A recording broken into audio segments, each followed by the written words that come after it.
ini jangan dihitung dulu ya. Saya mewakili komika, praktisi IT juga. Dan yang paling utama saya ini kafir ya.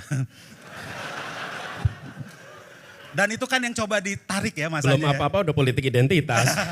Saya nggak ngomong loh. Panelis berikutnya. Ya. Ini saya saran kau untuk tidak duduk di bar stool ini ya. Iya, kenapa?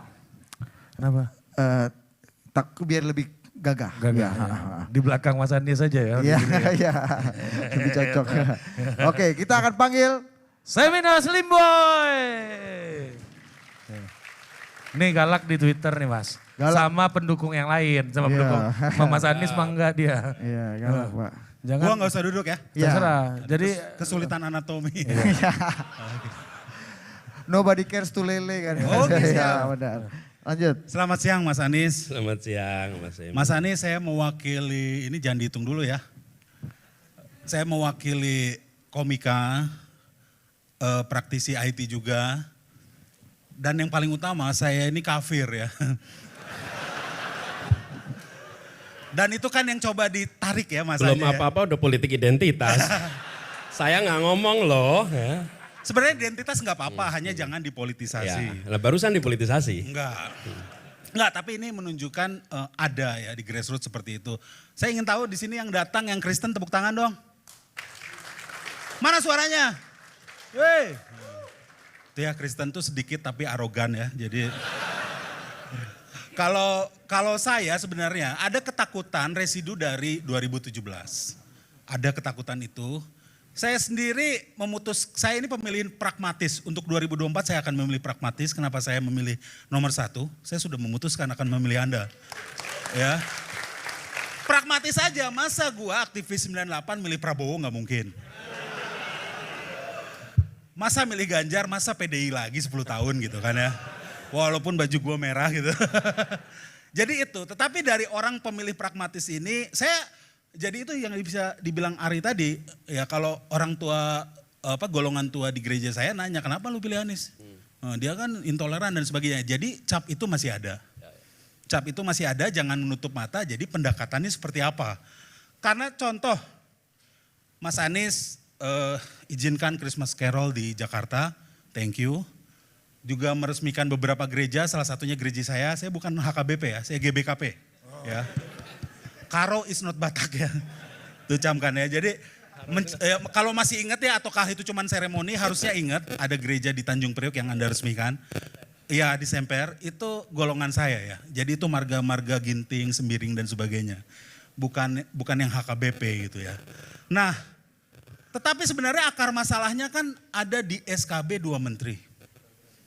SKB 2 Menteri ini menyebabkan harus ada konflik horizontal antar pemeluk agama.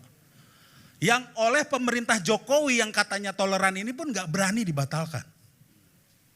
Itu faktanya. Berani gak Mas Anies batalkan itu? Silakan.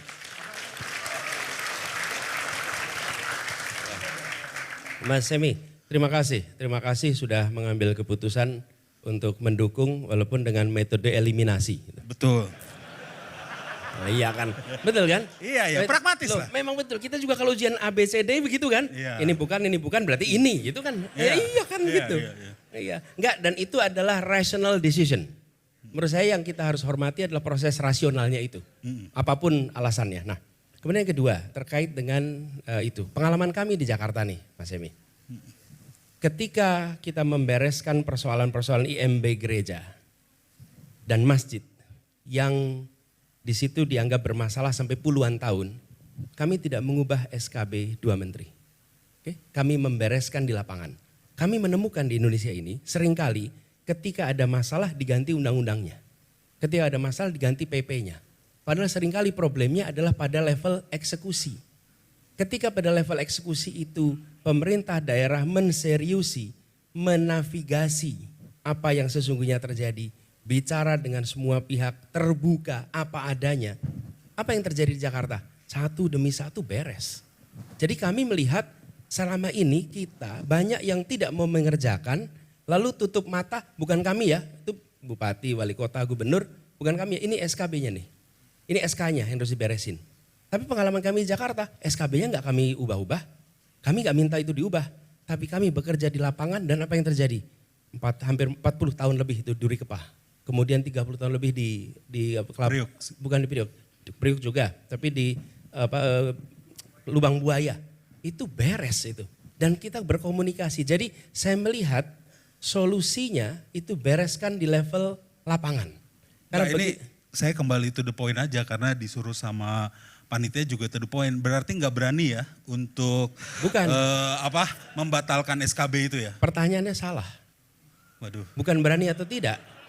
Betul. Saya masih bisa ganti ke 02 loh kalau disalah-salahin. Pertanyaannya salah. Pertanyaannya salah. Pertanyaannya salah. Kenapa? Karena kita akan membatalkan kalau itu bermasalah. Nah saya membuktikan itu tidak bermasalah. Jadi menurut Bapak nggak bermasalah. Tapi itu Tadi kan kan jadi, kita berhasil menyelesaikan betul. tanpa mengubah. Berarti bisa dong pakai itu. Tapi itu akan sangat tergantung kepala daerahnya. Tentu, karena itu bukan hanya tergantung. Kepala daerah itu harus mengerjakan. Harus ada komitmen. Dan ketika kepala daerah komunikasi didengar semua warga. Tapi kalau kepala daerah tidak komunikasi, tidak membicarakan. Saya itu seringkali harus turun langsung. Dan apa yang terjadi? Beres. Ya itulah.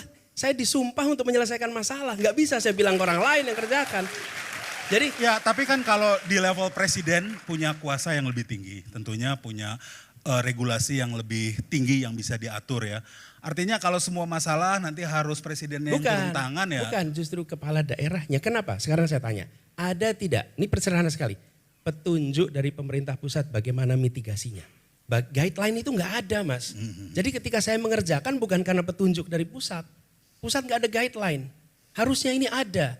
Kami dalam urusan lingkungan, ini yang kami akan buat. Guideline urusan lingkungan hidup, guideline urusan transportasi, guideline urusan kehidupan beragama. Sehingga yang di lapangan itu tahu persis. Kami sebagai wali kota kalau ditanya lingkungan hidup apa yang dikerjakan? Nggak tahu pak. Tanya, nggak ada guideline itu. Itu yang kami ingin buat. Termasuk ketika bagaimana mitigasi urusan IMB yang macet. Dari pengalaman kami. Sehingga kepala daerah itu tahu apa yang harus dikerjakan. Lalu kepala daerah tahu apa do-nya, apa don'ts-nya. Berarti SKB ini menurut Bapak tidak bermasalah? Pengalaman kami di Jakarta kami bisa jalankan dengan SKB itu. Kalau ternyata di Jakarta saja pengalaman kami itu mandek karena itu berarti dihapuskan. Betul gak? Dikoreksi. Fair kan? Fair. Oke. Masih punya kok. Udah ya. Waktu udah habis. Oke, thank you Bang Semi, Natses Slim Boy. Berarti nextnya gue undang ke podcast gue aja Oh ya. iya. Boleh. Kalah kan Iya. lo? Salam dulu dong.